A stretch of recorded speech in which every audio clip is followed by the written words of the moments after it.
Today is December 4th. Welcome to Big Book Daily. My name is Rob. I am an alcoholic. It is a thrill, honor, and joy to be here with you today as we journey through the Big Book of Alcoholics Anonymous and the 12 Steps and 12 Traditions. Today at the Big Book, we're going to continue our journey through Chapter 10 to Employers. We'll be reading page 139. At the 12 and 12, we're on Tradition 7. We'll read the rest of page 162. And we'll read the 24 hours a day in daily reflection. Hope y'all are doing well this morning, my friends. Life is good over here. We've been given a brand new set of 24 hours, and that is always an exciting thing. Clean slate. All we have is today. So let's go ahead and get to the good stuff.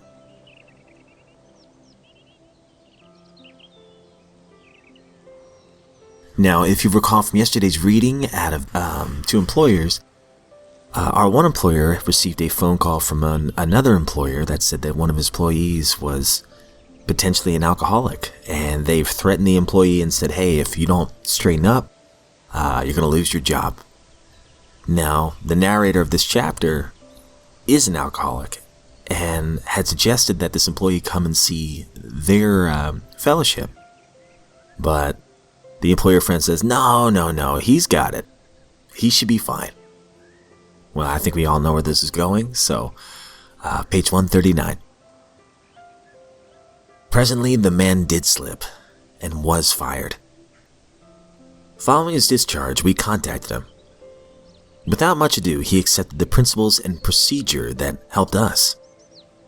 He is undoubtedly on the road to recovery. To me, this incident illustrates the lack of understanding as to what really ails the alcoholic, and the lack of knowledge as to what part employers might profitably take in salvaging their sick employees. If you desire to help, it might be well to disregard your own drinking or lack of it. Whether you're a hard drinker, a moderate drinker, or a teetotaler, you may have some pretty strong opinions, perhaps prejudices. Those who drink moderately may be more annoyed with an alcoholic than a total abstainer would be. Drinking occasionally and understanding your own reactions, it is possible for you to become quite sure of many things which, so far as the alcoholic is concerned, are not always so. As a moderate drinker, you can take your liquor or leave it alone. Whenever you want to, you can control your drinking. Of an evening, you can go on a mild bender, get up in the morning, shake your head and go to business. To you, liquor is no real problem. You cannot see why it should be to anybody else, save the spineless and stupid. When dealing with an alcoholic, there may be a natural annoyance that a man could be so weak, stupid, and irresponsible. Even when you understand the malady better, you may feel this feeling rising. A look at the alcoholic in your organization is many times illuminating. Is he not usually brilliant, fast-thinking, imaginative, and likable? When sober, does he not work hard and have a knack for getting things done? If he had these qualities and did not drink, would he be worth retaining? Should he have the same consideration as other ailing employees? Is he worth salvaging? If your decision is yes, whether the reason be humanitarian or business or both, then the following suggestions may be helpful.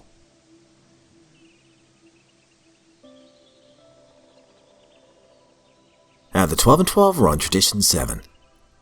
Every AA group ought to be fully self-supporting, declining outside contributions.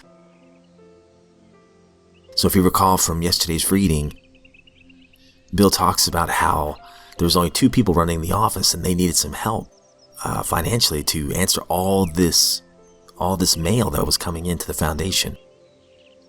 Page 162. To my surprise, the response of the groups was slow. I got mighty sore about it. Looking at this avalanche of mail one morning at the office, I paced up and down ranting how irresponsible and tightwad my fellow members were. Just then, an old acquaintance stuck a tousled and aching head in the door. It was our prize Slippy. I could see that he had an awful hangover. Remembering some of my own, my heart filled with pity. I motioned him to my inside cubicle and produced a $5 bill. As my total income was $30 a week at the time, This was a fairly large donation. Lois really needed the money for groceries, but that didn't stop me. The intense relief on my friend's face warmed my heart. I felt especially virtuous as I thought of all the ex-drunks who wouldn't even send the foundation $1 apiece. And here I was, gladly making a $5 investment to fix a hangover.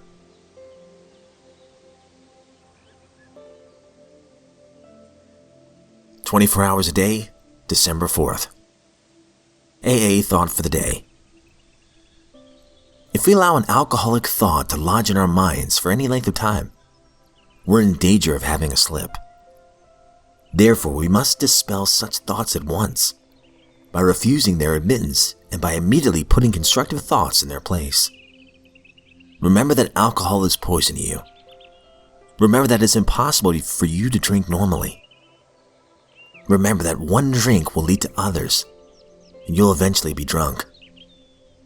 Remember what happened to you in the past as a result of your drinking. Think of every reason that you've learned in AA for not taking that drink.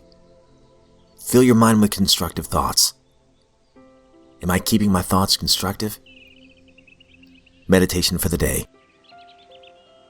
Always seek to set aside the valuations of the world that seem wrong and try to judge only by those valuations that seem right to you.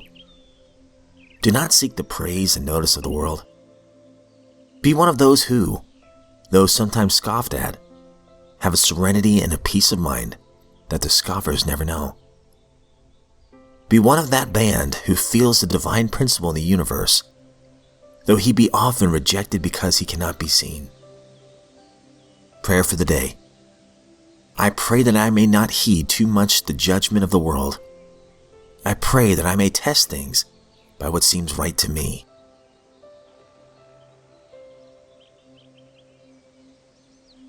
Daily Reflection, December 4th.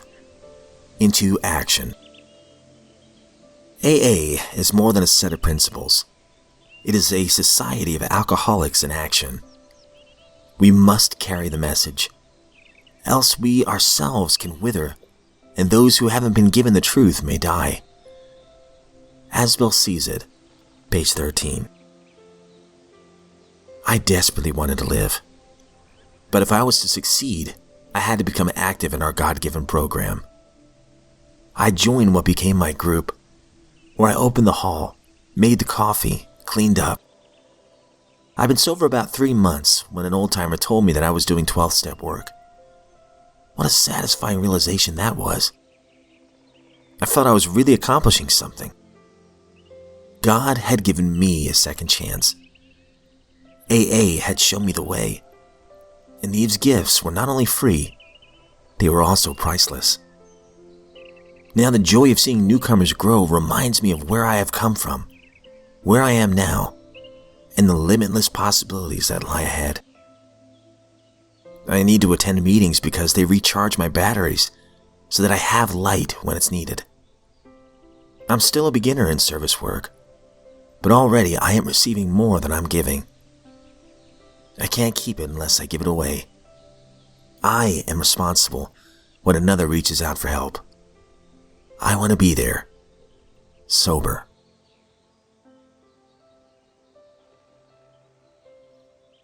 Alright, my friends, that concludes today's reading, and I know we're getting up on time, so I'll make this quick, but I love that last reading. I've been given a second chance in life, probably a third or fourth chance, probably a millionth chance, honestly. And out of gratitude and also out of necessity, for me, I want to attend these fellowships and serve in any way I can. Like, I love doing this podcast. I love to serve in my recovery group, in whether it's texting somebody else, whether it's helping clean up after a meeting, or whether it's talking to a newcomer. And speaking of newcomers, when you see somebody stick with it and see them changing, it's a miracle. And the ones who go back out, I just pray for them and I hope that they come back. And when they do come back, for the ones that do, we embrace them and say, I'm so glad you're back. How can I help you? It's not for this pious reason or anything like that. It's genuine. And it's also a necessity for me as an alcoholic. But what a miracle it is to be sober today. And my friend, if you are sober, you're a miracle as well. And if you're not, you're also a miracle. Because you have the opportunity to change today. You're alive. I pray you'll make that first step toward change today. So with that, if we're given another set of 24 hours, my friends, I sincerely look forward to seeing you right back here tomorrow.